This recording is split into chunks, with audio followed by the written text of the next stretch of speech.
చీకటి రాజ్యంలో జరిగే మంత్రుల భాగోత్వం అతి త్వరలో కూడా బయట పెట్టదలుచుకున్నా. నేను చాలా ఈ ప్రభుత్వానికి చాలా డైరెక్ట్గా హెచ్చరిస్తున్నా. ముఖ్యమంత్రి యనమల రేవంత్ రెడ్డి, అదేవిధంగా అలియాస్ కాంగ్రెస్ ప్రభుత్వం మంత్రులకు, మీరు నాపై కేసులు పెట్టి అరెస్టు చేయాలి, అనేక రకాలుగా ఇబ్బందులు పెట్టాలనుకున్నారు కదా. ఇప్పుడు మీరు నెక్స్ట్ అరెస్ట్ కనుక చేయరి, ఓ కేసు కనుక పెట్టుర్రి, నేను విడుదల చేసే వీడియోలు మీరు 4 గోడల మధ్యలో ఇక జీవితకాలంలో బయటికి రాకుండా పోతారు. అలాంటి వీడియోలు సంపాదించిన బిడ్డ రేవంత్ రెడ్డి నన్ను పూర్తి స్థాయిలో అకారణంగా కూడా అరెస్టు చేసి అనేక రకాలుగా కుట్రలు చేసి కుతంత్రాలు చేసి ఇబ్బందులు పెట్టినావు కదా. నీ దగ్గరనే 6th ఫ్లోర్లో పనిచేస్తున్న 6వ ఫ్లోర్లో పనిచేస్తున్న టీం మొత్తం లిస్ట్ ఉంది నా దగ్గర. పేరు ఎవరెవరు ఏ టైంకి వస్తారు, మీ వాళ్ళు ఎవరెవరు ఏ టైంకు పోతారు, ఏం కథ, వాళ్ళు మాజీ జర్నలిస్ట్లా లేకపోతే నీ ఫాలోవర్సా, వాళ్ళకి ఏ విధంగా అక్కడికి సంబంధించి ఉంది. దాంతోపాటు నా ఫోన్ 24 గంటలు వింటున్నావు కదా, విను బాజాప్తిగాను. నేను చెప్తున్నా కదా, వల్గర్ లాంగ్వేజ్తో ఫోన్లో మాట్లాడుతాను, బాజాప్తిగాను. నేను కనుక చెప్తున్నా, నా దగ్గర ఉన్న బ్రహ్మాండమైన వీడియోలు పూజలు చేసి మరీ కూడా రిలీజ్ చేస్తాను నీకోసం.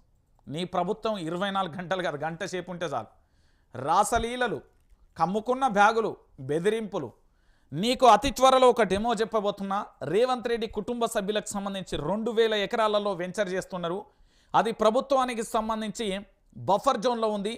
ఓ తండా గ్రామానికి సంబంధించి అక్కడ పూర్తి స్థాయిలో కూడా ఏంది వెంచర్లలో భాగంగా కొంతమందికి సంబంధించి ఫ్లాట్లను కూడా కోల్పోయిన పరిస్థితి కనబడుతుంది. 2000 ఎకరాలకు సంబంధించి దాని పక్కనే ఉన్న మరొక వ్యవసాయ భూములను కూడా పూర్తి స్థాయిలో లాక్కునే ప్రయత్నం చేస్తుంది.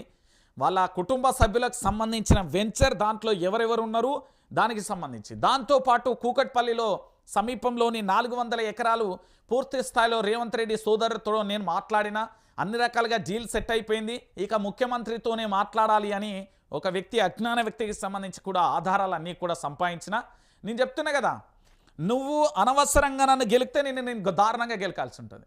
నీ లెక్క నాకు రాజకీయాలు అవసరం లేదు. నేను జర్నలిజం ప్యాషన్తో వచ్చిన, పిచ్చితో వచ్చిన. నువ్వు తొక్కుకుంటూ వచ్చిన. నేను కష్టపడి నా రక్తాన్ని చెమట చుక్కగా మార్చేసి జర్నలిజంలోకి వచ్చిన.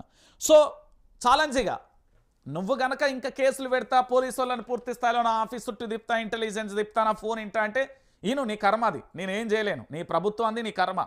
నీ కుటుంబం 2000 ఎకరాలలో పూర్తి స్థాయిలో వెంచర్ వేస్తున్నది. కానీ బఫర్ జోన్ FTL జోన్లో ఉన్నా కూడా ఎట్లేస్తారు? ఆ లంబాడి గిరిజన బిడ్డలను ఎట్లా మోసం చేస్తారు? కూకట్పల్లికి సమీపంలో 400 ఎకరాలు ఏమైపోతున్నాయి? అన్నింటినీ తీసుకొచ్చి పెడతా. దాంతోపాటు నీ మంత్రుల రాత్రి మందు విందులు, దాంతోపాటు లీలలు అన్నీ బయటకు వస్తాయి. ఇక నేను చెప్తున్నా కదా, నేను నీ ప్రభుత్వాన్ని నిలబెట్టింది నేనే. నువ్వు అధికారంలోకి రావడానికి నీకంటే ఎక్కువ కష్టపడ్డది నేనే. అప్పుడు కేసులైనాయి, ఇప్పుడు కేసులు అవుతున్నాయి. నేను ఏ తప్పు చేయకుండా అక్రమంగా నన్ను అరెస్ట్ చేపించి లోపడేసి అనేక రకాలుగా ఇబ్బందులు పెట్టి నానా రచ్చ చేసినావు. ఆ రచ్చకు ముగింపు నేనే వలుకుతా. నాకు తెలిసి నువ్వు మార్చి 15వ తారీఖు వరకు ముఖ్యమంత్రిగా ఉంటే ఎక్కువ. ఐదరారు బీజేపీకి పూర్తిగా పోదామా, లేకపోతే కొత్త పార్టీ పెడదామా, లేకపోతే కాంగ్రెస్ని ఎట్లా నాశనం చేద్దామని కాంగ్రెస్ పార్టీకి ఆలోచన చేస్తానో చెయ్యి. నీ పార్టీకి సంబంధించిన వాళ్ళందరూ నాకు సమాచారం గట్టిగానే ఉన్నది. అన్నీ కూడా రేపు పొద్దున నన్ను అరెస్ట్ చేసి ఇబ్బంది పెడతా అంటే 70 ఛానళ్ళల్లో నాకు